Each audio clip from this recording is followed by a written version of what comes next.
ginagawa mo dito, bata? Hindi na ako bata, Big boy na ako. Ganun ba? Big boy ka na. Pwede ba kitang samahan dito? Sige, maganda ka naman Teka. Bakit ka ba nandito? Bakit hindi ka nakikiparty dun sa labas? Ayoko. Wala naman akong makalago dito. Ako lang ang bata. Kawawa ka naman. Alam mo, nakaka-relate din ako sa iyo Wala naman talaga akong kakilala dito.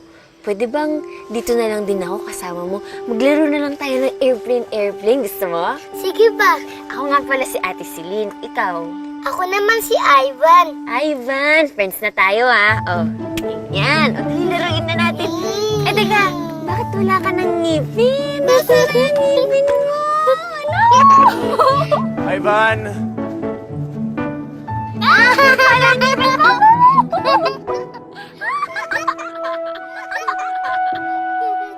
Kinuha na lang. Ivan? Ay, Oh, ano ginagawa niyo dito?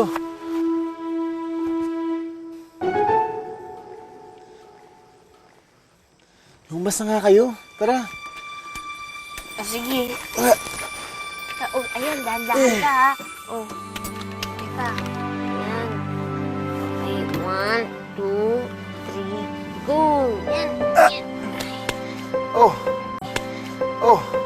Kaibigan ko siya, kuya. Siya si Ate Celine. Magkaibigan na rin kayo? Ate Celine, do you have a boyfriend? Ay, boyfriend. Naku, wala ako nun. Bakit mo naman natanong? Kasi si kuya, walang girlfriend. Pwedeng kayo na lang?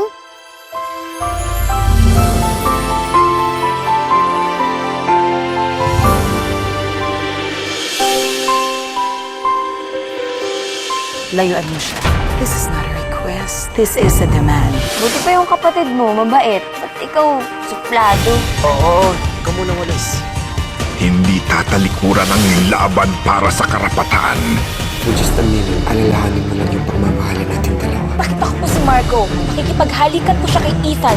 Ano nangyayari dito? Sa tingin ko kailangan nyo na malaman yung totoo. Totoo po, kailangan niyo nang malaman. Kasama mo ba si Margo? Nay, ayoko naman po talagang suwayin kayo Pero sana wag mo kalimutan na nanay mo pa rin ako. At kahit kailan hindi ako papayag na bastos mo ng ganito. Magaganap na ang pagkaharap niyo at Teresa. Nasaan ang anak ko? Nakakatawa.